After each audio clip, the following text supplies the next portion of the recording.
Alright guys, so what I have here is the Megan Racing Honda S2000 reinforced differential hardened rubber mounts. These are pretty much the same thing as the hard race ones, but like much cheaper if you live in the US. I've heard online they come from the exact same factory as the hard race. The only downside I will say that I'm not impressed with is the paint on these is all chipped up on every single one of them, even though they're packed in bubble wrap. So I don't know if that's just from the shipping of them banging into each other, but you'd think with the bubble wrap that they would the paint would hold up a little better. But here's just a look at them. I was going to go with Hasport polyurethane mounts, but I decided to keep everything in the car hardened rubber as opposed to using polyurethane for anything. Alright, so this is kind of a look at the stock mounts here. And the hardware I have on the stock mounts is all corroded and stuff on the head. So I did order all new OEM hardware to use with the Megan mounts. And right off the bat, the differences I noticed is, you can see straight through this rubber, and these mounts are oil filled. You can't see through this one. The mold looks very similar but slightly different. I don't know if that's just flash in there that from the rubber and the mold that isn't letting you see through, or for that it's actually a reinforced section. So yeah, you can clearly see the mold is different between the front mounts though. This has all these cutouts to allow for more flex, and the Megan ones are completely solid. And these are formed steel bracket for the front mounts. These are aluminum for the front, and the rears, these are steel, these are steel. So all these paint chips and stuff will eventually rust on these. I would love to repaint these, but I don't really want to put mismatching touch-up paint on the cracks on these. There is some raw steel exposed and whatnot on these from shipping, but it'll probably take a very long time for that to start rusting, since I'm not driving my car every day in the rain. So it's pretty much just used for the track now. But yep, here's just a look at the two. As far as weight savings, they're pretty much identical. These front mounts feel just a tiny bit lighter because they're aluminum versus the steel brackets in the rear, but the aluminum takes up a lot more volume, so they're very, very similar.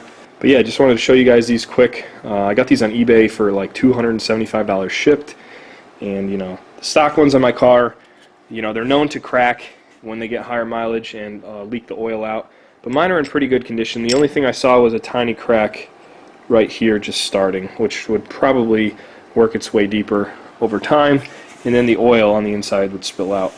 So peace of mind, I'm gonna, since I have the diff out of the car already, I'm gonna upgrade to the hardened rubber ones and go ahead and get them in the car now. So one thing online that I wanted to confirm with Megan before I bought these was they revised the design to add a counterbore to the edge of that fillet on the aluminum piece, because the pictures on their website and every picture you see of these online doesn't have that counterbore, and that would not allow the OEM hardware to sit flat on here when you're mounting them to your car. So it took a little bit back and forth with the company to make them pretty much just say, hey, yeah, we did revise it and add a counterbore here, because the website pictures were a little frightening to me of the bolt side loaded in there. But so just be assured, guys, if you order these now, you will get the updated design with the counterbore so you can use your OEM hardware. So this transmission jack also comes in very handy when lowering and raising the diff in your car, because these diffs pretty much weigh the exact same as the transmission, since the front casing is cast iron on them. So very handy. You got it on the four-caster wheel, so you can kind of just move it around and then jack it up with the ratchet over here and position it in the car without using a floor jack, which is a little sketchier because it can pivot and fly off of the floor jack, but this thing's pretty sturdy on the transmission jack. Alright, so the differential mounts are installed, and I just want to give you guys a look at how they fit in there.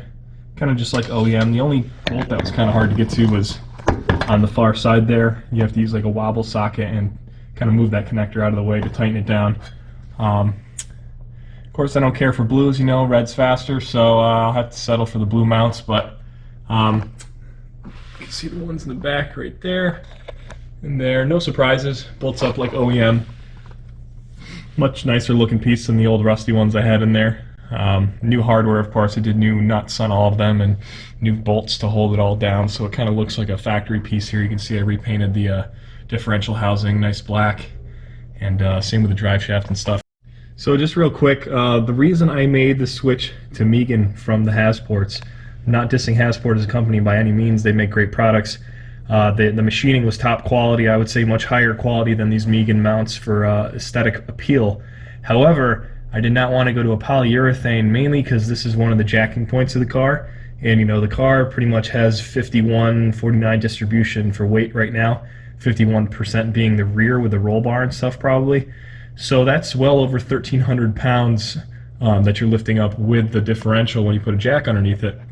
My only concern with the polyurethane is they are known, as you can see in the picture right here, to over time deform with a lot of load on them. So I didn't want to have one of the jacking points of the car be polyurethane to lift the whole car, because you know if it was suspended on the jack for an extended period of time, it may deform those mounts.